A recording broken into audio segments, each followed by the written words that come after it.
Hoje nós vamos continuar falando sobre a felicidade, sobre a bem-aventurança, né? O bem-aventurado quer dizer super, mega, power, feliz.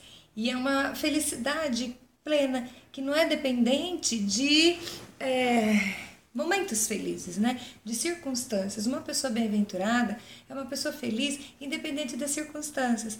Então, nós já vimos no outro vídeo sobre o bem-aventurado que Davi fala, lá no livro de Salmos. De hoje eu quero falar sobre o bem-aventurado que Jesus fala.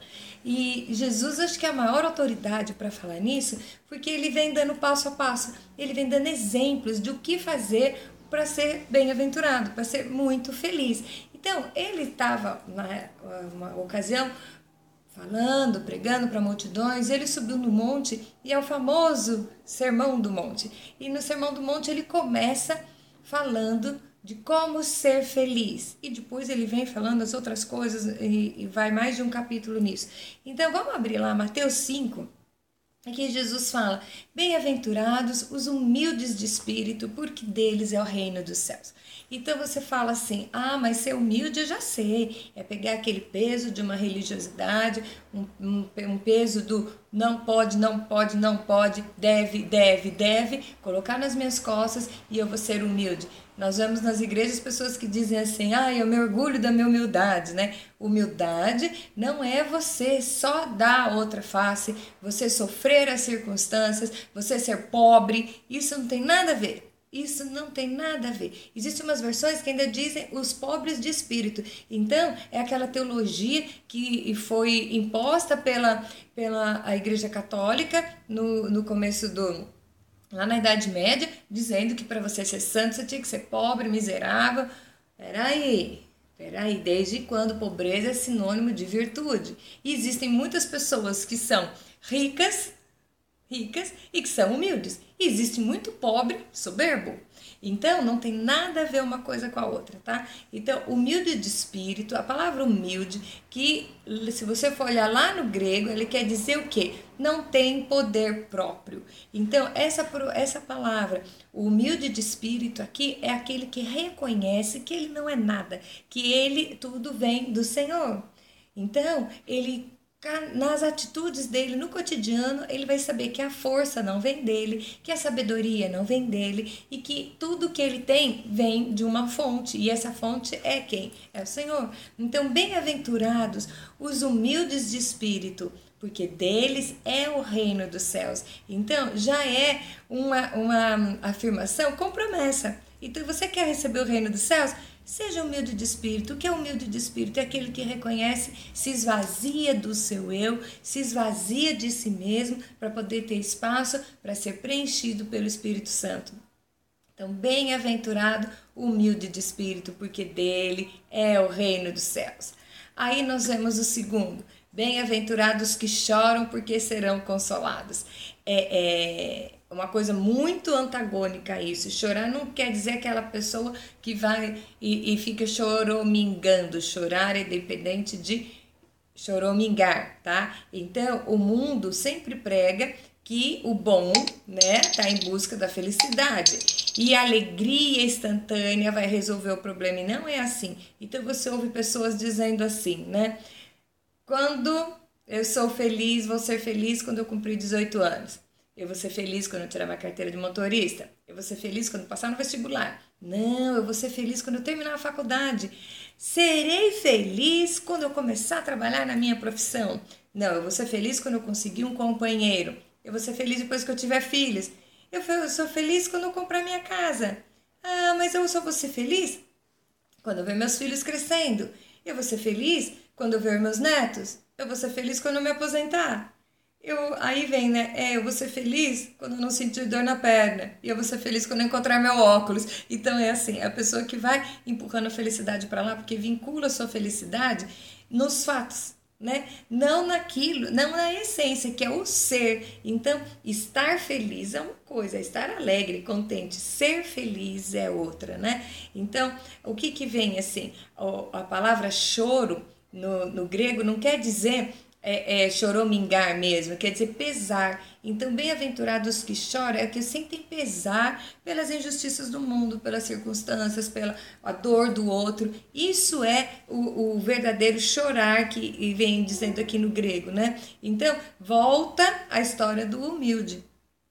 Né? Que ele é o que? Na sua natureza, ele é débil, ele necessita de melhora. E o que chora, o que vai acontecer? Ele reclama, ele não se conforma com a injustiça, não se conforma com as tristezas das pessoas e automaticamente ele vai fazer alguma coisa para resolver. Então, e ele vai ficar ansiando por essa mudança. Então, bem-aventurados que choram, porque eles serão consolados. Não é aquele que choraminga e que fica reclamando. Bem-aventurados que choram é aquele que vai atrás, não se conforma e faz a diferença onde ele está.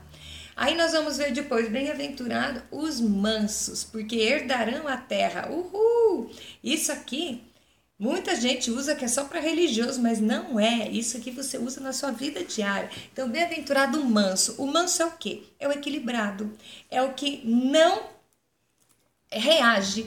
É o que responde. Então, eu tenho muito problema com isso. Quando eu ouço uma coisa, eu já quero reagir em seguida, antes de administrar e de pensar aquilo. Se você começar a analisar cada circunstância, e muitas vezes você vai ver que você não teria tomado tal atitude, porque você pensou com calma. Então, o manso vai herdar a terra. Por quê? O manso, ele é sábio, ele é ponderado, ele vai ouvir, ver a circunstância, analisar o que aconteceu, analisar o fato minuciosamente e aí se posicionar. Então, isso é um princípio de sabedoria. Fazendo isso, automaticamente, ele vai estar tendo o controle da situação. E aqui a palavra de Jesus diz, e os mansos herdarão a terra. O sábio herdará a terra.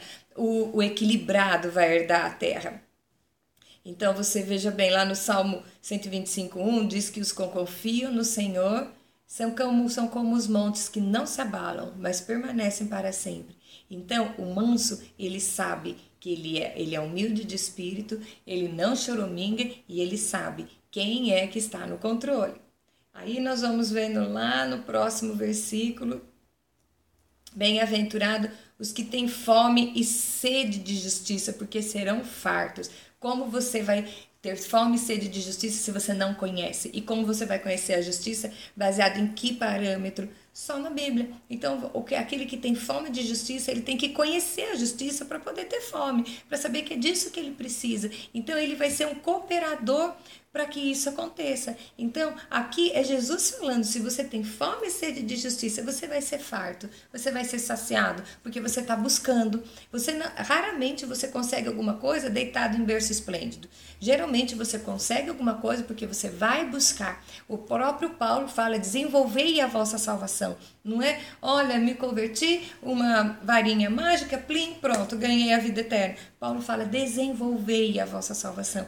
Então, quando Josué se viu, o povo estava andando, tentando chegar na terra prometida, eu creio que muitos deles imaginaram que ia chegar lá e ia encontrar tudo certinho esperando, e no entanto Josué teve que lutar. Deus levantou Josué porque Josué já era um militar, Josué era um estrategista, Josué ele era um general e ele foi conquistar a terra. A terra era deles, era prometida para eles, a terra manava leite e mel, era tudo de bom, mas ela teve que ser conquistada. Então a justiça tem que ser conquistada. Então você tem que fazer a diferença. Você não é um autômato, apenas um bonequinho a mais lançado no mundo. Não, você foi colocado aqui com capacidade intelectual para agir no mundo onde você está. O próprio Jesus disse que você vai ter vida abundante aqui. Então, começa por aí. Então, você quer ser feliz? Seja manso, equilibrado, pobre de espírito e tenha fome e sede de justiça.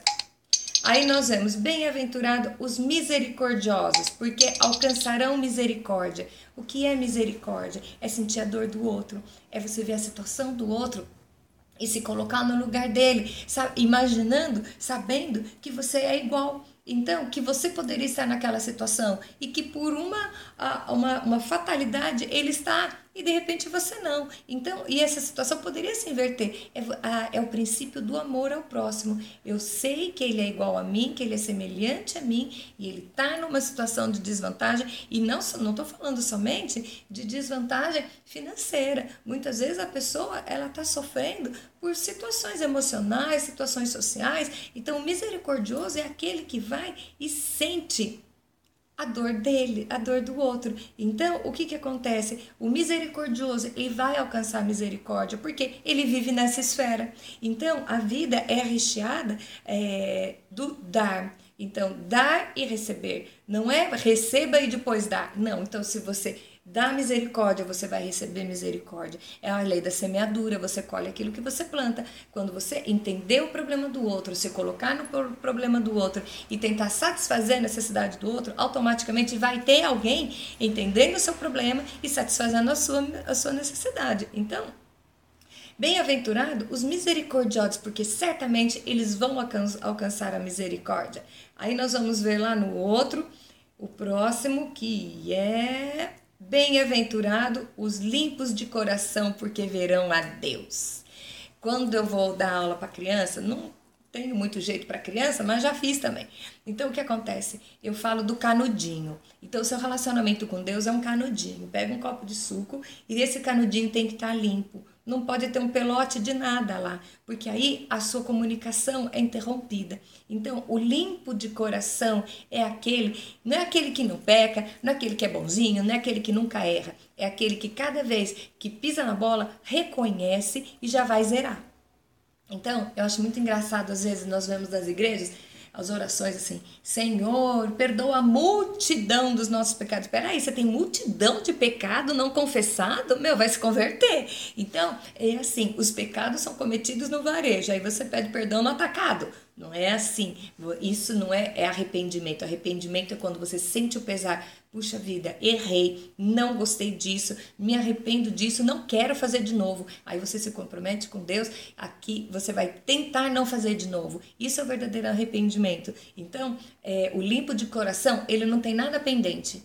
Ele não tem nada escondido. Ele não tem nada trancado no quartinho do coração para que Deus não saiba. Ele está puro. Então, quando você está com o coração puro, o seu canudinho está limpo e você vai ver a Deus.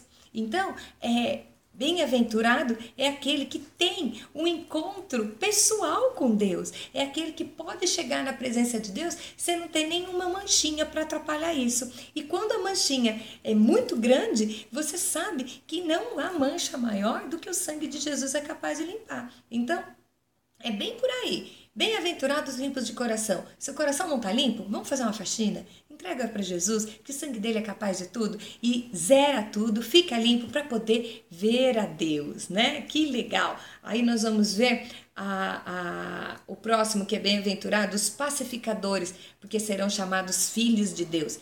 Tem gente que está sempre pronto para uma briga. Tem gente que gosta de causar. Então aqui a Bíblia diz que essas pessoas não são felizes, porque venturados são os pacificadores. Sabe aquela turma do deixa disso? É isso aí. Então você vê que está tendo uma discórdia, você está vendo que a sua atitude tem que ser promover a paz. Por quê? Porque você é filho de Deus, você tem o DNA do Pai. E o Pai promove a paz. Então, o que acontece? Então você é sacrossanto, vestido de super crente, e de repente você gosta de jogar fogo na fogueira. E aí, isso é o pacificador? Você quer ver o circo pegar fogo? Isso é pacificador? Não é, não é. O pacificador, eles serão chamados filhos de Deus, porque ele vai mostrar para o mundo, refletir no mundo o DNA do Pai, que é pacificador. Então, tem um versículo que eu sempre falo para minha filha, assim, em umas circunstâncias, né? No que depender de vós, tende paz com todos.